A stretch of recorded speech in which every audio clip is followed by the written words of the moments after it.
Hi, I'm Beth Chalmers, and this is The Sirens of Audio. G'day audiophiles.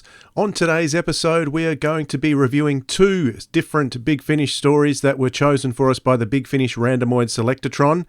We are also going to be talking about reviews and how they may affect our listening experience. Later on in the episode, we're going to be recommending a couple of things that we've been listening to. Philip's been listening to some stuff from BBC Audio. I have been listening to something I should have listened to a long time ago. In addition, we are going to be speaking with Beth Chalmers, one of the stars of Doctor Who Animal, the Seventh Doctor Lost Adventure, and that'll be just a snippet from a forthcoming full-length interview with Beth to come. So stick around, and we hope you enjoy the show.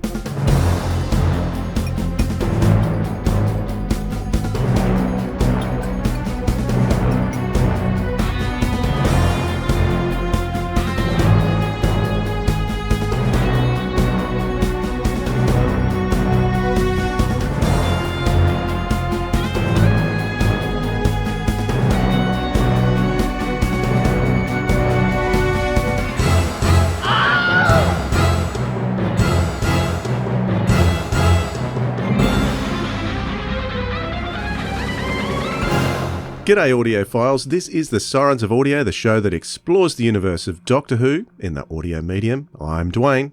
I'm Philip. G'day Dwayne, g'day audiophiles. We're winding up for something big because today is another one of the installments that we like to call... We've got Randomoids.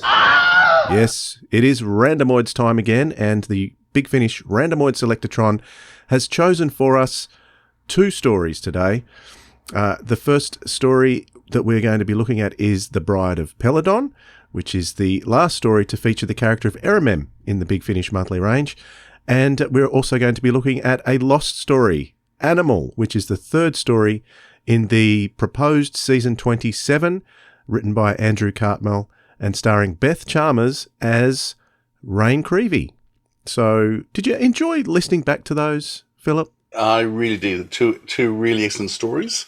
I still remember where it was the first time I listened to The Bride of Peladon, because I was on a school camp, and I was actually walking before the kids woke up about 6 o'clock in the morning, walking along a bush track, and listening to The Bride of Peladon. That was the first time I had listened to that. So yeah, I can still visualize exactly where I was listening to it. Excellent. So we're also going to be picking our next two stories, but we're not going to be using the Randomoid Selectatron this time because I gave the power to you, our audience, and I put the word out there that we wanted some story titles to go into the TARDIS cookie jar, and I'm going to be drawing two of those later on. But before we get to looking at that, and I should mention too that we're going to be having a special preview of an interview that we did with Beth Chalmers, who plays Raine in the story. We're going to be featuring a little bit of our extended interview with her that will be coming out a bit down the track, but we'll play the parts of the interview that relate to Animal later on. But as I was saying, Philip, do you know what we've got to do first? I don't know. What do we have to do first, Dwayne? We need to jump down the rabbit hole. Let's go.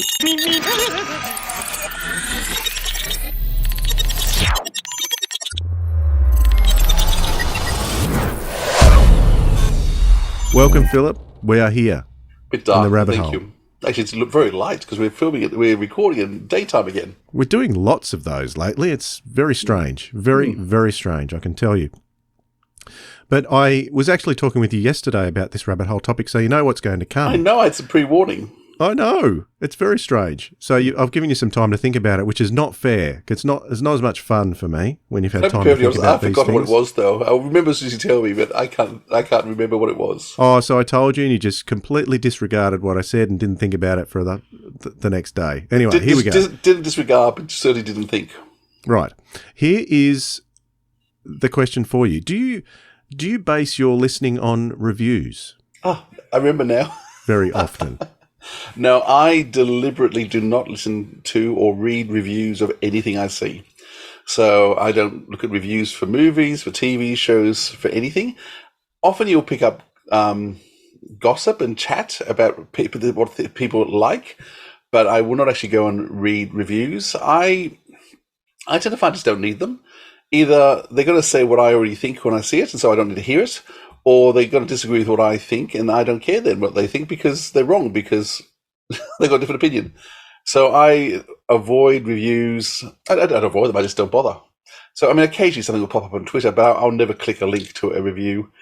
Doctor Who magazine reviews after the event. If I've watched something or listened to something, I often then will read. I mean, the hot takes and things that happen after some of the Doctor Who episodes, I like going and listening to what people have to say, but I would never listen to something first. So I know that the Doctor Who show, they did the hot takes on The Mandalorian. I hadn't finished watching it, so I didn't listen to it until I'd finished watching, because I just want to see it first, and I want to see it fresh with my thinking. Gotcha. So yeah, no, I don't listen to reviews. I don't watch them, read them, listen to them at all. What about you? Well, sometimes I do. And the reason I raised this subject today was because of a release that I've had for over 12 months, and I'd put off listening to it initially because I was put off by a negative review. And that release is also what I'm going to recommend, and that is Space 1999 Earthbound. And I'd seen a review from someone who said it was a real letdown from the first box set. It was, politically skewed in one direction, which was something this particular reviewer didn't like. And not that I am too worried about political points of view, but I just didn't want to be. I felt that there's a lot of preachy political showcasing in a lot of entertainment, and I thought, Doctor Who isn't immune to that either from time to time. And I just thought, I don't want to. If this is what it's going to do, then I'm not going to listen to it. And I put it off, and then subsequently more releases came out and I forgot about it. And because the new Space 1999 has just been released, I thought, well, I better catch up on the last one. So I was kind of didn't want to do it. And when I got into it, I discovered myself that it was a fantastic release. It was certainly not politically one-sided. It had different political points of view, and it was presenting them in a way that were palatable, that were not preachy. And I thought, why did I listen to this review and let me put it off in the first place? I could have enjoyed this 12 months ago.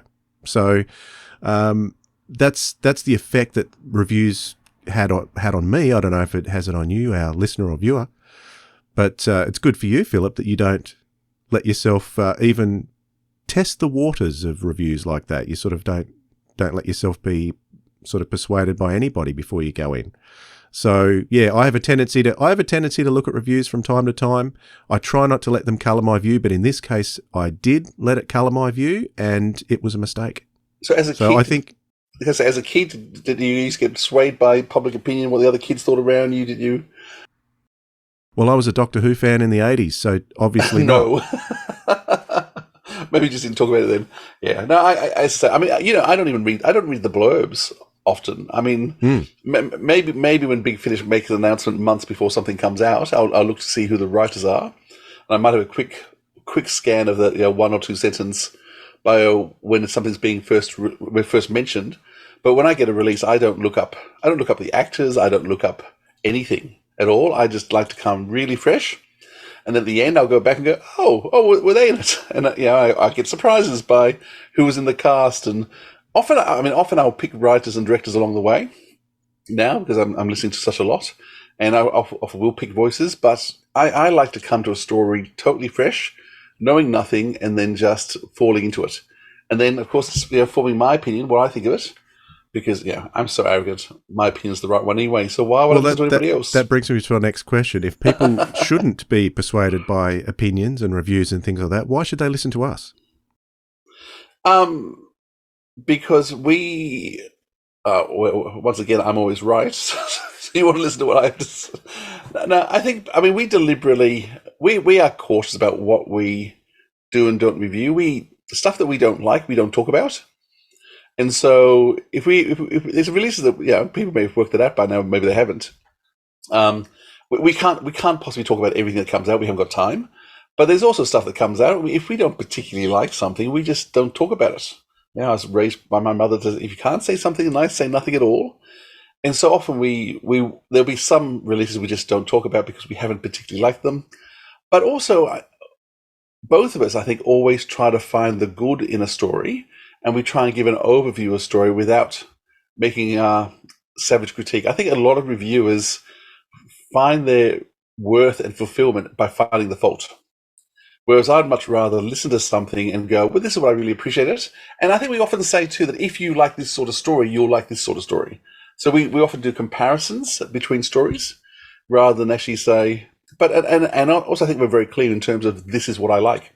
And often when we talk about that stuff, we'll say, this is something that I like, this is something I don't particularly like, but we'll explain what it is so people can make their own choice. I don't think we ever come down on a hard line. I don't think. Maybe other people will say, why? So why do you think people should listen to us, Dwayne? Or shouldn't they? I have wanted to come down hard on a couple of occasions, but you've talked me out of it successfully, Philip. And I think you've given the reasons. So, yeah. And there have been, so, there are times when we have savaged something and talked about it, and then we go back after and say, no, we don't want to put that out.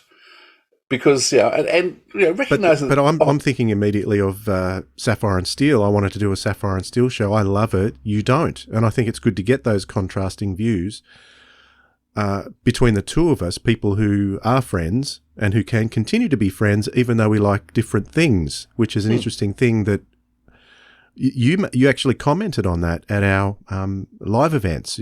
We did a rabbit hole topic at our last event with Sophie, and you said at the end of it, it's nice to see fans with differing opinions being able to be civil about something and disagree about things and just express their view without getting shut down or cancelled or whatever else.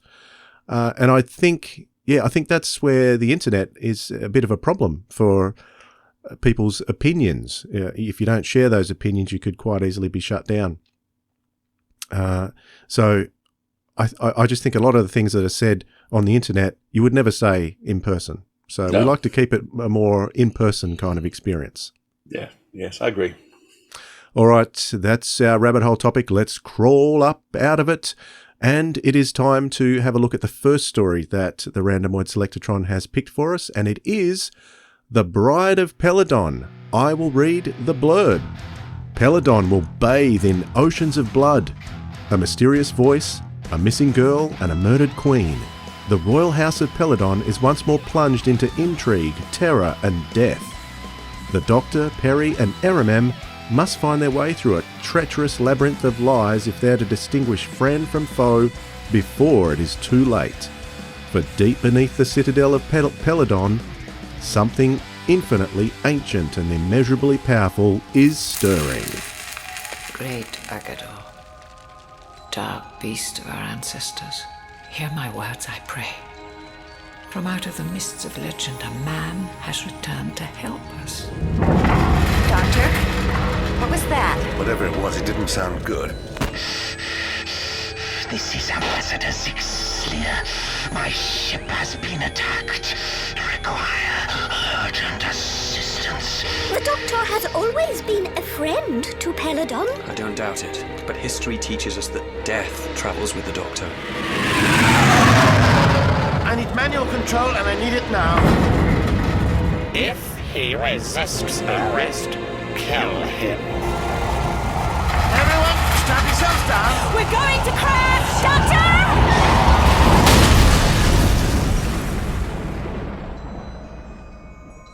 Soon we will meet.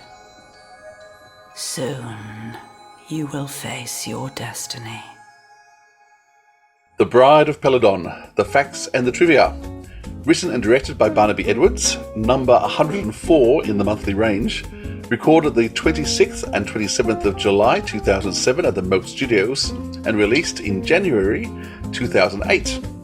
It stars Peter Davison, Nicola Bryant and Caroline Morris. So, after 13 stories and 7 years, this would be the final story for the Big Finish creative companion Erimem. Script editor was Alan Barnes, the producer was David Richardson, and the sound designer Gareth Jenkins and ERS. Music by Andy Harwood and ERS. The story is both a sequel to the Peladon TV shows The Curse and the Monster of Peladon, and also The Pyramids of Mars, which I had forgotten. Peri vows to the Doctor that she would never leave him to marry an alien king. Snigger, snigger. Alpha Centauri is still alive, and this must be hundreds of years later after those original TV stories, now voiced by Jane Goddard, who is the wife of writer Robert Sheehan. and she would go on to replay the role a number of times, most recently in the box set Peladon. This is Yasmin Bannerman's first role for Big Finish. She's known for playing Jabe in The End of the World, but she would later be cast as Big Finish companions Ros Forrester and Dana Mellenby in Blake 7, and we interviewed her in the Sirens of Audio episode 86. Go back and listen to it. She's a lot of fun. This was the third of 4 Big Finish companions of the Gary Russell era to be written out over a few months as the Nick Briggs era is being firmly established. And that is the facts of the trivia. Philip, I've got to say, I don't know if you're aware of how much I love Peladon, and The Curse of Peladon is up there in my top 5 Third Doctor television stories. Maybe not so much Monster of Peladon, but definitely Curse of Peladon has... I like the Monster of Peladon too. I've heard you say that before. Well, I'm not slamming it. I just have some different issues with it. There's a lot more. I mean, we could talk for ages about the TV serials, but there is a different look completely to The Curse of Peladon than there is to the Monster of Peladon. Yes. In my view, a lot more video, looks at crispy video in Monster, which it looks more filmic. Curse for some, a lot more for is some filmed. reason. Yeah. So it certainly is a serial that was very influential on me as a child growing up watching Doctor Who, and to see them revisit Peladon was something I absolutely loved. The cover is fantastic. It's a sensational cover. I was going to say, aside from Earth, what planets does the Doctor return to? Skaro? Are there any other planets the Doctor returns to? Telos? He does, because Colin Baker's... Are we talking classic series? Yeah, well, including modern series as well. The planet, is it New York? Oh, that's Earth, isn't it? So that's New Earth. So New Earth he goes to 3 times the new series. It's actually quite a rare thing for the Doctor to go back. And as I said, Skaro was the evil planet of the Daleks, and most of them are evil planets. But Peladon was actually a whole society, a whole way of living. So it's very unique in that way. And the fact that Big Finish has now revisited it several times, and as I said, the box set, I love the box set that came out last year. This was the start of a good time. Yeah, absolutely a beautiful place to go and revisit. The cast is incredible, actually. When you look down the cast list, the guest cast, Jenny Agutter is in there. Yeah, of course, Yasmin Bannerman, who would go on to do bigger things for Big Finish and the TV series. Yep. Nick Briggs is doing a great job as the Ice Warrior. He must study these people, like Alan Benyon. He's got the hissing just right. Phillida Law. Phillida Law she's the Emma Thompson's mother, Emma isn't Thompson's she? mum, yes. Yeah.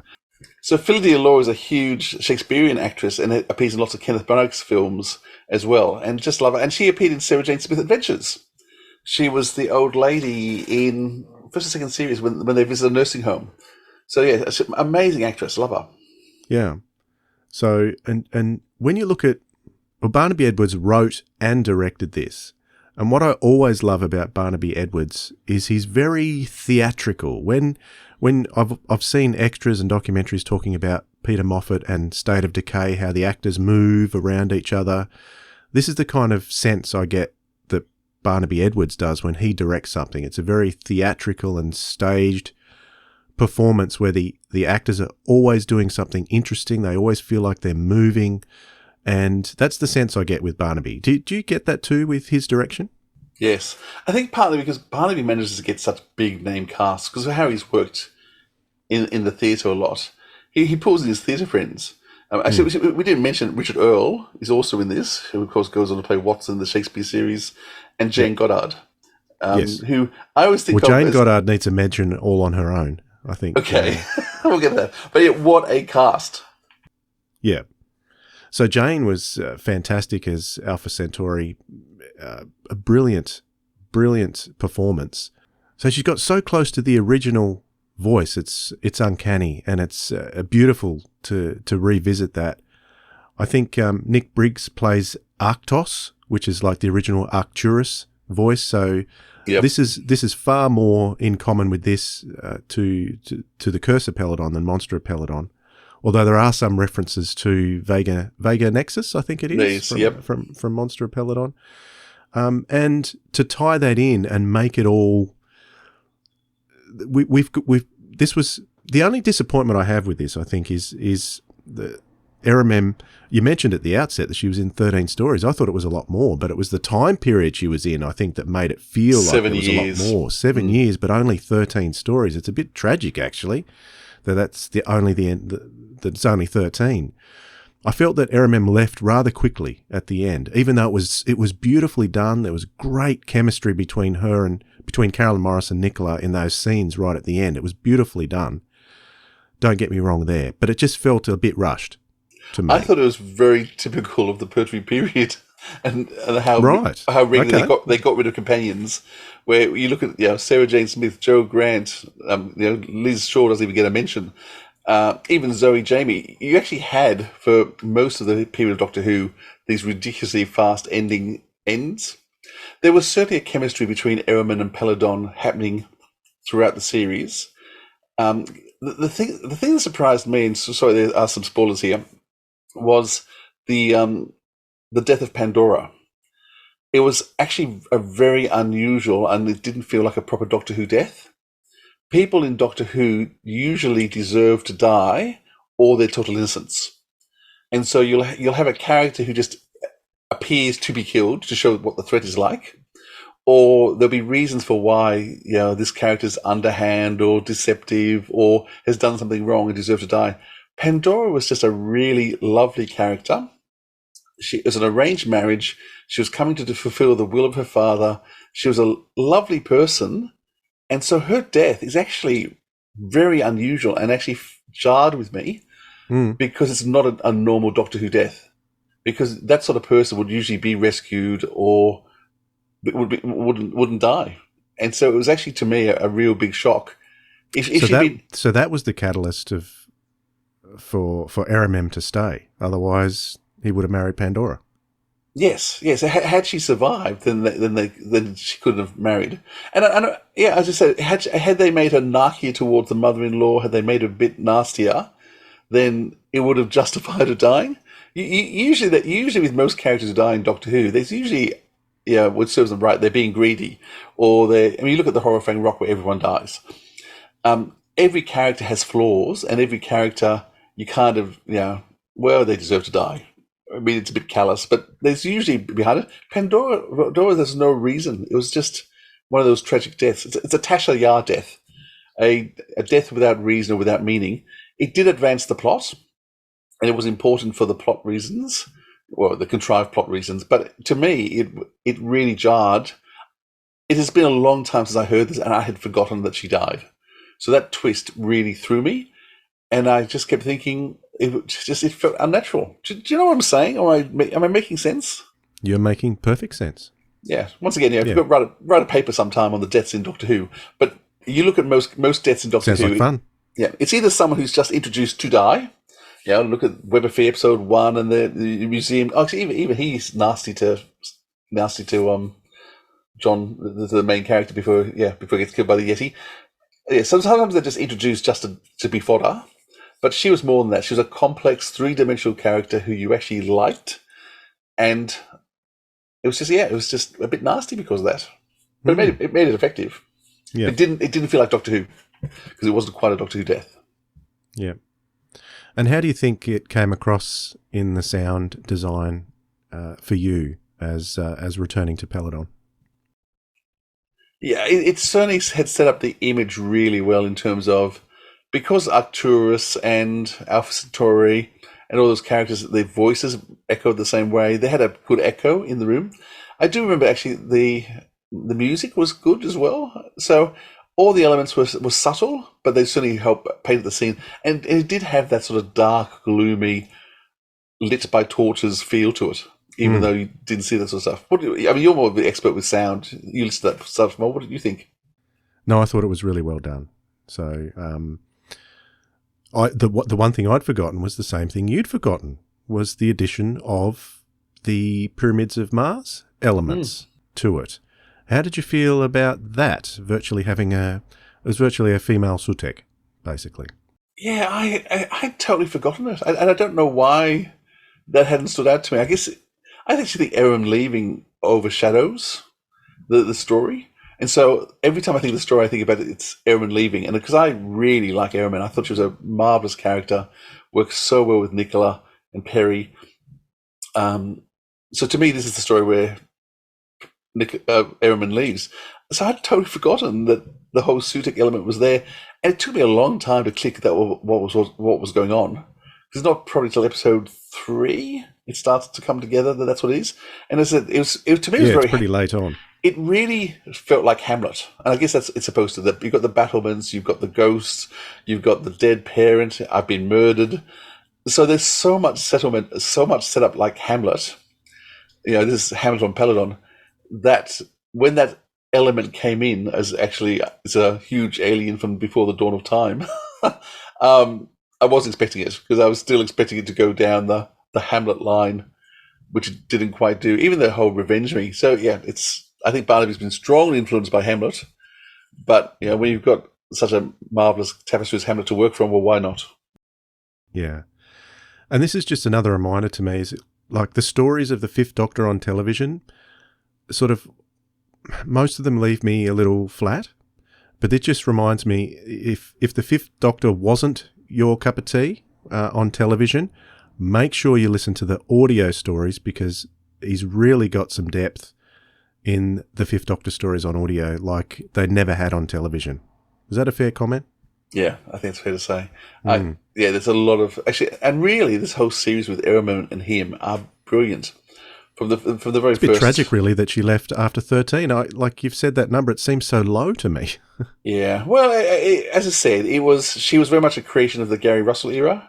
He was creating new Big Finish companions. And as I said, we've just lost... I think the story before this, we lost Charlie. 2 before that, we lost Cariz. And in 1 or 2 after this, we'd lose Thomas Brewster. So within 6 months, 4 of the companions were all shown the door. Rightly so. Nicholas Briggs came in, new producer, new vision with David Richardson, and they were reforming Big Finish in the image they wanted to go. So that always has costs, and we can bemoan how sad it is, but you can also look at what we gained as well, which is also huge. For sure. And the chemistry between Nicola and Caroline is there in those 13 stories, and it is sensational.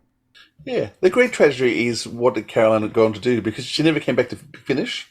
So her Erimem works is the only work she did. I've been trying to track her down, and I've spent more than 12 months, and I've not been able to track her down yet. So, and I've actually gone to a number of people, and Nicola had a text number, so Nicola was going to text her and see whether the phone number she still had worked, and I haven't heard back from Nicola yet. Right. I've actually tapped a few people on the shoulder saying, from within Big Finish and outside, how do I find Caroline? And so far, no success. So if anyone knows how I can reach Caroline Morris, I would love to talk. We would love to talk to her, wouldn't we? We absolutely would. Maybe she's still on Peladon. Maybe she is. I do think it's amusing that the next companion to leave, Peri, would also be married off to a king. That's it. Yeah. All right. That's our little review of The Bride of Peladon. Let's move on to the next one, shall we, Philip? Sounds good to me. So this is a lost story, and it is the 4th in a series of 4 stories from what was supposed to be season 27 before the classic series was cancelled by the BBC. And I will read the blurb. Margrave University in 2001, and Raine Creevy is enjoying her first trip into the future. For the Doctor, there are mysteries to solve.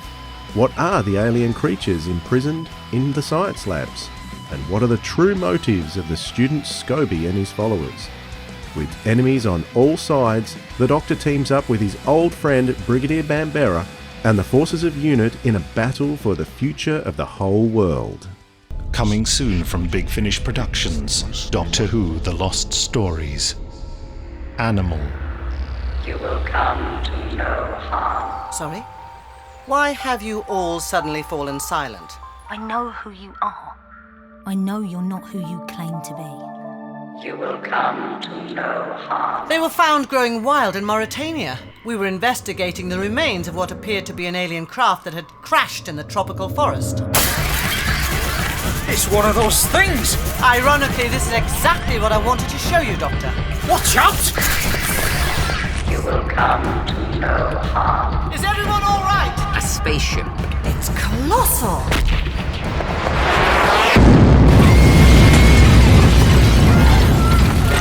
Here they come! Shooting at them doesn't do any good, Mom! I know, but it makes me feel better! So this is what a traitor looks like up close. You want to see a traitor? Look in the mirror.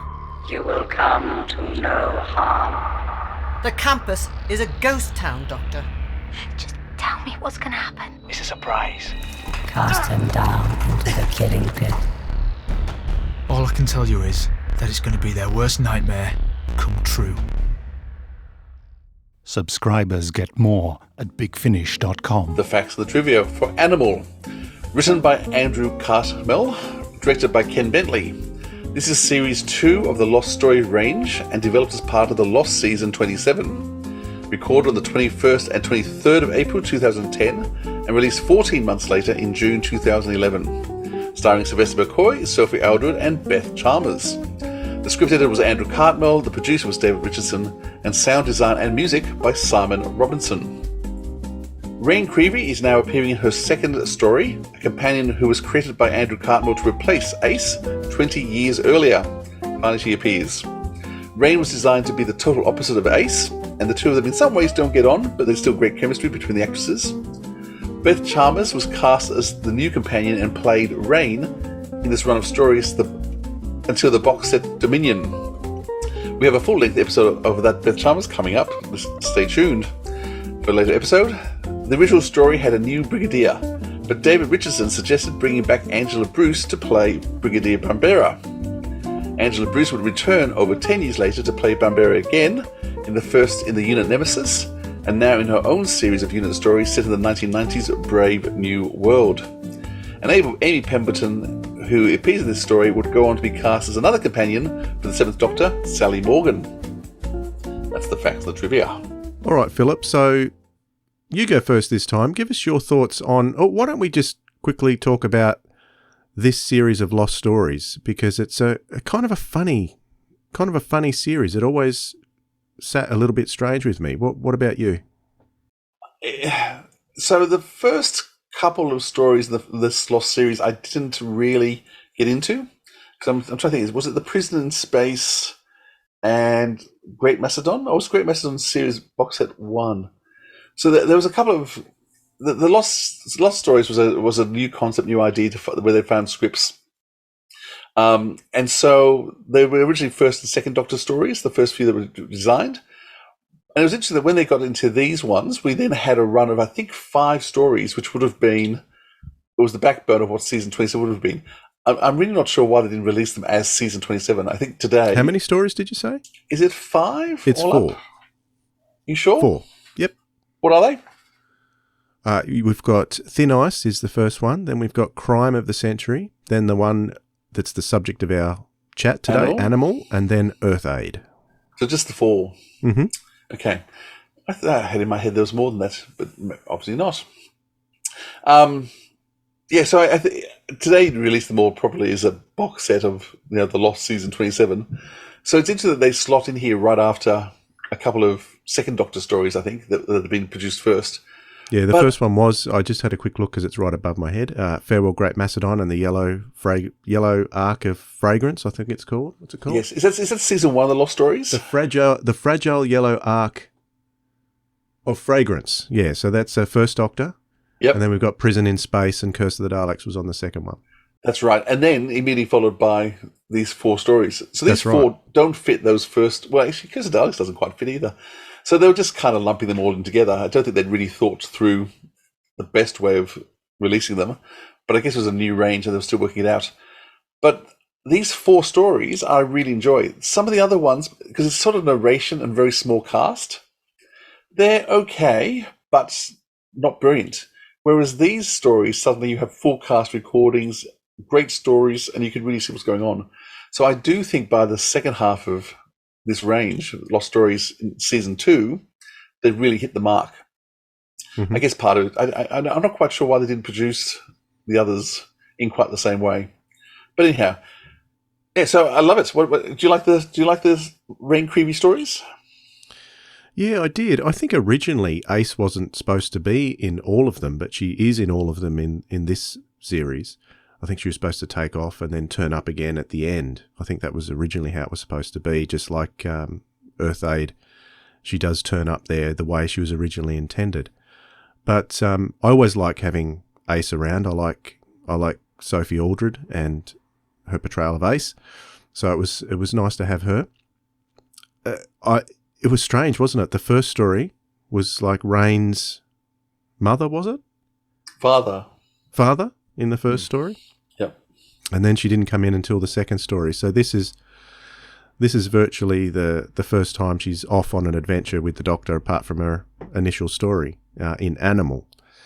And yeah, I really enjoyed it. Every time I go back and I sort of think, oh, I didn't enjoy that so much, I often find that I'm going back and re-listening to them and enjoying them much more than I thought I would.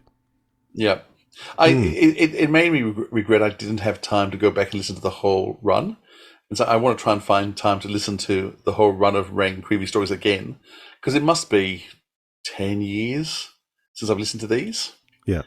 And as I said, I do remember really enjoying them. Well, kind of enjoying them at the time, but not quite as much as I certainly enjoyed it this time. There was a lot more in this that I hadn't remembered. And certainly there's other ones I thought I'd preferred more, but this was a great story. And as I said, I need to go and listen to the others now. I want to listen to her whole run. I haven't listened to Dominion since it came out, and I've been meaning to go back to listen to that since it was released. Because I remember really loving it at the time, and then I just never got back to it. But you need 4 or 5 hours for that one. That's a long one. With regard to Animal, the cover is I think a little misleading, because you've got the man-eating plants on the front with the Doctor, the Brigadier, and Raine featured on the cover. But the plants, you think they're going to be the stars of this story, but they're not actually the stars of the story, because first of all, it's called Animal, so it's not about plants. Well, as I said to you last time we were talking about this, I still don't know why it's called Animal. I know you gave me a reason, but I think it's because they're feeding, it's about the students there who are trying to protest against feeding animals to these carnivorous plants. I think that's what it's all about. Do the students know that's happening? I thought the protest was just about animal experimentation of any sort. Well, I think so. Yeah, but I mean, but that's not a major. To me, that's not a major theme of the story. It's there. So maybe you've got a point. Maybe it is a slightly ambiguous title for the story. Because the plants aren't the animal. The aliens. Focusing on the cover, you've got the animal at the forefront. You've got the aliens who come in a little later, but have a major part to play. They're the major antagonists, I suppose you'd say. The spaceship is on the cover, but it's really small. So you don't notice that on the cover so much. You know what I hadn't noticed until you just pointed out then? I said, oh, that's the university and the spaceship at the back. Of course it is. Yeah. Yeah. Okay. So it is there, but that is the main subject of the story. But what you do get with this is you get Angela Bruce's... So is the first episode just padding till we get to the aliens? Potentially. But I think the interplay between Angela Bruce and the Brigadier and the Doctor and Raine and Ace, that's what the star of this story is. It's their stuff. So the story in itself, I found a little bit confusing to follow. Like, there are a few elements here, and I think I've read that Andrew Cartmel just sort of pulled bits and pieces of things together that he was interested in and just whacked them into this story. So it's more about the characters in this. If you want to get to know the characters, if you want to hear the return of the Brigadier from Battlefield, yes, this is an excellent story to listen to of that, and it's all done beautifully. One of the things I found interesting, can I say I loved it? I think I did love it, was the music by Simon Robinson. I thought the music was very unusual. I've never heard anything quite like it on Big Finish, I don't think before or since. It was very strange, but very good. So it wasn't like the bombastic Keff McCulloch style. It wasn't the moody sort of Mark Ayres style stuff. But lots of percussion and lots of syncopation. It was interesting you mentioned because I was driving to Gosford to visit my mother when I was listening to this, and I was trying to tune out some of the voices to actually just try and focus on the music because it was quite haunting. So you were picking up on that too? Yeah, it's syncopated percussion. There's still some strings and other things, but yeah, I was really hoping there might be a music suite to go with this because I was curious to hear just the music isolated. And had I had more time, I would have gone back to listen to a few tracks where the music was particularly interesting.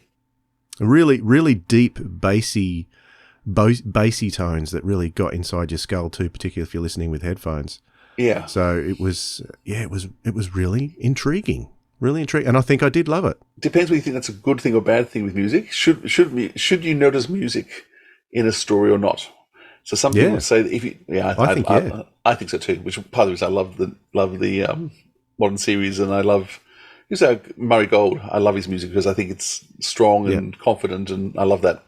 But other people feel that you shouldn't notice it. Certainly, the Jodie Whittaker era, I didn't notice the music at all. Yeah. It didn't stand out at any point. But some people like that. They think music should be underplayed and not distract you. And if you notice it, it's not doing its job. Whereas I actually like strong music. And as I said, it did distract me because I was focusing on the music because it was different, unusual. Not very 90s, but certainly it was good. Yeah. I couldn't also help but think, since I saw that Andrew Cartmell was pulling out different elements of areas that he was interested in, that he might have been struggling for a name for the aliens. And I thought if he was looking at his keyboard and he saw the key Numlock, that's what the name of the aliens are. So I thought that's where he's come up. Next time I write something, I'll call them Scroll Lock or Scroll Lock or Caps Lock. Well, there were parties. I mean, they were Numlock, but then there were also Numlock. Was it firstborn, secondborn, thirdborn? So all the Numlocks were numbered as well. If anything was padded, it was those Numlocks talking. Oh, they were funny though. Yeah, they were funny. I thought, and it was interesting in the extras hearing Sophie and Angela Bruce just lose it, and repeatedly lose it, and not be able to get it back again. So right. I think it really set them off in a big way. I don't remember. I don't think I listened to the extras. Oh, well, there you go. I don't usually do that. That's worth pulling out again and having a listen. There's a lot of laughter, which is unusual because they don't often put in the bloopers. But this was sort of a big one. Well, it's interesting that you talk about the laughter because that's when we spoke with Beth Chalmers. That was that one thing that she recalled from that particular story. So. Yeah. Was there anything else from Animal that you wanted to bring out? I just thought it was very well thought through. I thought the alien spaceship was well described. I thought the ending was kind of amusing. The solution, I guess you did episode 1 to have the solution for episode 4, even though I'm not quite sure all the padding. Those who died were worthy of death in this one. That's good to know, Philip. Thanks. It's good to know who's worthy and who's not worthy. Yeah, no, it's great. Listen, and I do want to go back now and listen to the rest of Raine Creevy's roles. And, absolutely. I think we need to bring it back. So how about, since we finished talking about this story, we tease our audience with a snippet from Beth Chalmers' interview that will be coming up soon, but talk specifically about this story. So shall we throw that in? Sounds like a great idea. So finally, I think it's about 2015 was The War Doctor. I was thinking when you came in to play Raine Creevy, which is becoming the Doctor's companion for a while in the Lost Stories. You first appeared in a Mark Platt story, Thin Ice, in the Lost Stories series, where you weren't playing Raine, but then the next episode you came back as a companion. So how did the whole Raine Creevy episode come about? Gosh. Well, they knew they had to cast it. I mean, how I got the role was I was actually boxing at the time, and I just started fighting, and I had a fight coming up. So I was training quite hard for this fight. So I'd have to be doing a few rounds and sparring in the morning and coming little kind of bruises everywhere. And I think they thought it was funny. They went, we've got this posh woman who's a bit of an ass kicker. role coming up. We were going to audition for it, but I mean, we don't really think we need to. So would you do it? So I got taken out and I got bought wine and given a job by Ken Bentley and David Richardson. And it was a very good evening. And then I read these scripts, and they're funny, but they were nuts, and great. So I loved Raine. She's quite short-lived, I think. So some people go, "Oh, bring her back," and I try and like all the tweets that go, "Bring her back," hoping I'll get some good traction. We'll do some tweeting. I think Raine's an amazing character, and a good balance against Sophie Elder's Ace as well. So I think the two of them play quite differently. And I mean, one of the things about Raine is I think she stirs Ace. It's hard to know, is she deliberately stirring in terms of just to be fun, or is she actually be a bit narky? The questions about her going to university and not, and playing all dumb in terms of showing up Ace's lacks. So was all that in the script? Yeah, I think it was there, but we probably pushed it further than that because it was funny. We both wanted to play the comedy a lot, and it was. And they can all bandy together quite well on the Doctor Who companions. So it's much more fun to be narky, and Sophie's great. So we sparred off each other quite well, and you can improvise around it, but then that's just to get the feel of it, and then you come back to the script because they've thought it through. So it's no good us going, we can do better in 30 seconds off the top of our head. So it is all in the script. But I certainly tend to inject more sarcasm than is often meant in the writing, and the director's always going, can we be a little bit kinder than that? Oh, she was being quite sharp. You think, really? I was just being sarcastic and putting her down. You think, yeah, but don't be so mean.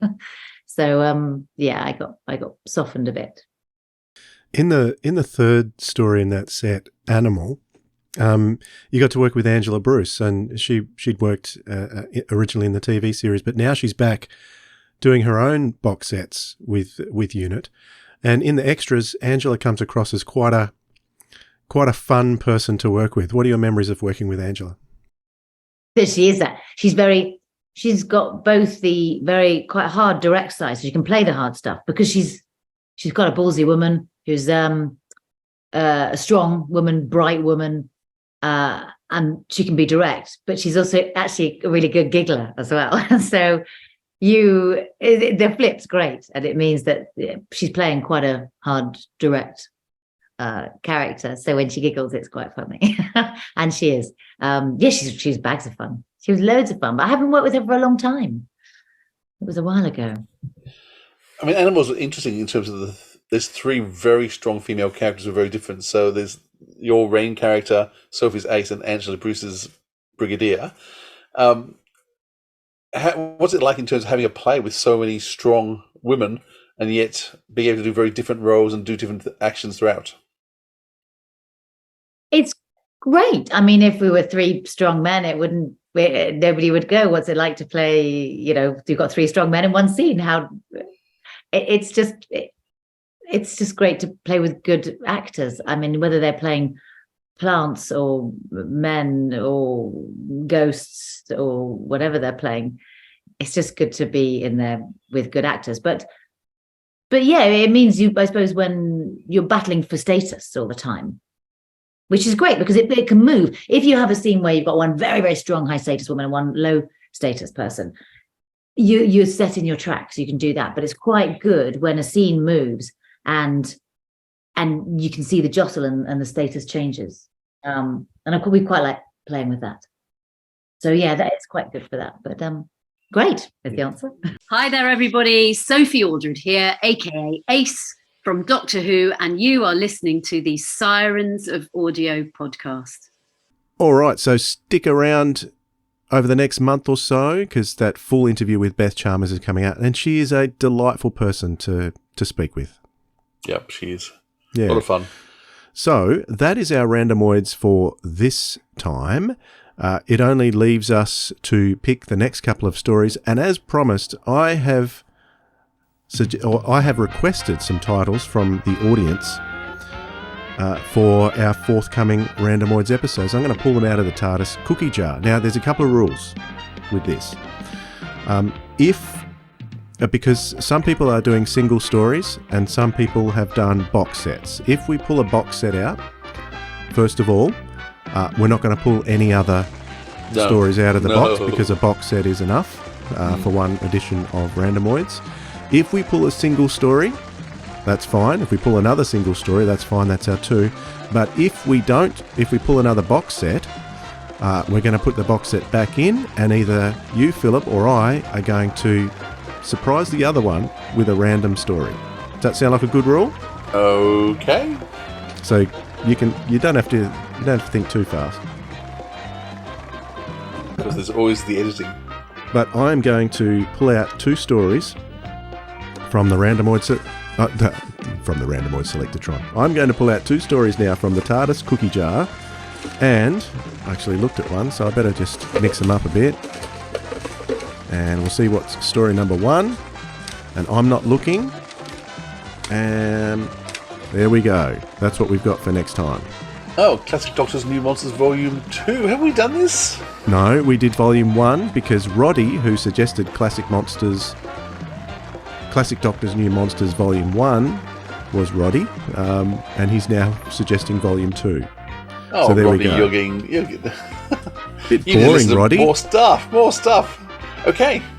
So that's it. Classic Doctors New Monsters Volume 2 is our next story. And I think those box sets come out with 4 stories. So we've 4 1-hour stories. That will be interesting to talk about for our next installment of what we like to call... We've got Randomoids. Yes, we do. Okay, Philip, I've left the recommendations to the end, and even though I've given a hint of what I'm going to recommend, you may have forgotten by now, but I can't say it at this point in time because, as usual, it is your turn. Yes, because I'm so greedy and I always have to go first. I've been listening to some of the BBC releases of classic Doctor Who stories that have been put new narration on. So I think, there was the Lost Stories, or the BBC originally released all the Lost Stories like Marco Polo and Dalek Master Plan and The Massacre, and all those things were released originally with narration. So those Lost Stories were found. I'm trying to think what the range was called. I think it's just called the Doctor Who range. I'm trying to think. I'm not sure what they were called. But more recently, I guess a while ago now, they started releasing non-Lost Stories, which I bought but never listened to. And so in the last week, I've actually listened to The Horror of Frank Rock, which was narrated by Louise Jameson, and The Crotons, narrated by Fraser Hines. So it's interesting listening in the car to stories that I know really well, that I see all the time, but just listening to the narration, just hearing the audio has been actually quite a new experience. So does it look different in your head? Does it look different? No, I think it conjures all the same images, but it's just really interesting just hearing just the voices and the sound effects and the music. So Horror Fang Rock, I really enjoyed it. And so just, I haven't there's lots of gaps of silence there with just waves crashing and... Yeah, but there's narration now over it. Yeah. So they've brought the narrator in to describe what's happening. So, Lou does an amazing job with her voice as always. So I've just, I've started pulling them out and I've got them lined up, ready to play a few more. Because I'm basically a month behind with my Big Finish listening. But, just something I bought and had never listened to, and I thought I really should try and listen to some of these because I've got them all. So I've just sort of been enjoying that and just in the car, putting them on and having a listen. So that's what I'd like to recommend. If you haven't got time to sit down and watch the TV version, just put it into your ears and enjoy the narration. What about you, Dwayne? What are you going to recommend? I'm going to recommend Space 1999. What a surprise. Earthbound. Yes, and for all the reasons that I said in our rabbit hole earlier on, I shouldn't have left it so long. And and I was prompted because of the release of the new Volume 3. So as soon as I listened to that and realised I was totally mistaken for waiting so long, I bought Series 3, Volume 3, and I've got that ready to listen to as soon as I can get to it. We've got lots of things to listen to, Philip, so I hope I can get... But I won't be leaving it so long, I can tell you that, and I won't be listening to any negative reviews, particularly since Volume 1 I was such a fan of. I was really enamored of Volume 1. I know. And I just, I don't know. I must have just been having a bad day. I put it off. But Space 1999, that is just... The sounds, the sound effects, the computer noises in the background, the sound of the eagles, the new revamp. Well, it's not even it's kind of a touched up theme tune done by Benji Clifford. It just, when you listen to that in your headphones, it just goes through your whole body. It's just an incredible experience. Mark Bonnar as John Koenig is absolutely sensational. He's captured the role perfectly. Obviously, no one can replace Martin Landau, but he just sort of takes elements of Martin Landau and just puts them in. It's just a beautiful thing to listen to. Yep. Fantastic. Brilliant. I'm glad you're enjoying us.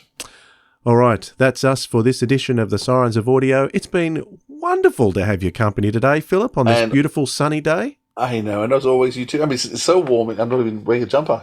Up here in Sydney, it's been a beautiful day. Yeah, it's a little bit different in Tassie, I can tell you. I was going for a walk in the middle of the day and walked past the school that said 8 degrees. There you go. I think it's about 19 here at the moment. There you go. All right, until next time, we will catch you later. Bye, everyone. This has been the Sirens of Audio, episode 156, Randomoids 21, featuring the Bride of Peladon and Doctor Who The Lost Stories Animal, with our guest Beth Chalmers and your hosts Philip Edney and Dwayne Bunny. Original theme music composed by Joe Kramer. Our website is sirensofaudio.com.